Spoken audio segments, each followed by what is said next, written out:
Getting ready to welcome football fans for all the games being televised. But with COVID figures still rising in certain areas, health bosses say we do still need to exercise common sense while celebrating. Tom Barton reports.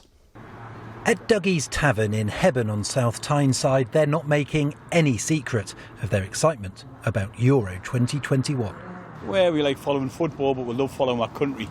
And England, fingers crossed, we've tried for the last 20 years putting flags up everywhere, but they keep letting me down. But fingers crossed again, hope I get through it this time.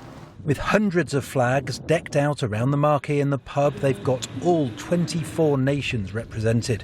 As teams are knocked out, their flag will be taken down. Well, football fans can't wait to come to places like this to support England. There is a warning from public health experts to make sure that they do so safely. Officials saying fans need to avoid things like cheering and singing, all of which can help to spread coronavirus. The main concern is that those restrictions still stand and we really need to see them being complied with over the weekend and into next week, especially as we're dealing with a much larger number of cases as a result of the Delta variant that's spreading quite rapidly through various parts of the country and now very much in the northeast as well. At this fan zone on Newcastle Quayside, they're putting the finishing touches in place ahead of opening for tonight's match between Turkey and Italy.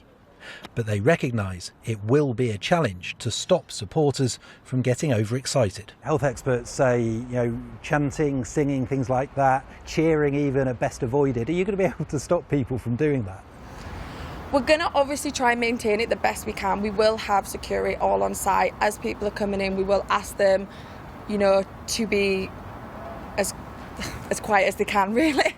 They will be asked to, obviously, of course, people are going to cheer. You can't stop that, but you can just ask people to be respectful towards it all. While the excitement builds around the football, hospitality businesses are looking forward to the tournament, giving them a much-needed financial boost.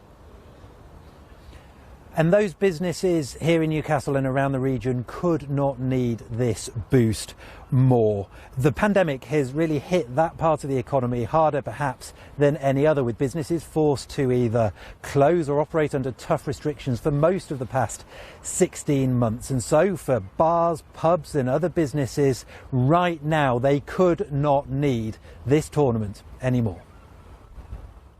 Put bluntly, it puts bums on seats and cash in tills.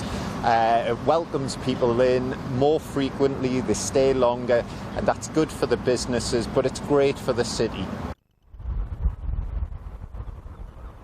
And while this tournament is itself, of course, important, one thing is even more important, and that is England's performance. Because these businesses, they're not just England fans, they need the team to do as well as the bookies are predicting. Because if there's one thing that really gets football fans out to watch matches, it's an England team on form, winning games and, importantly, staying in the tournament.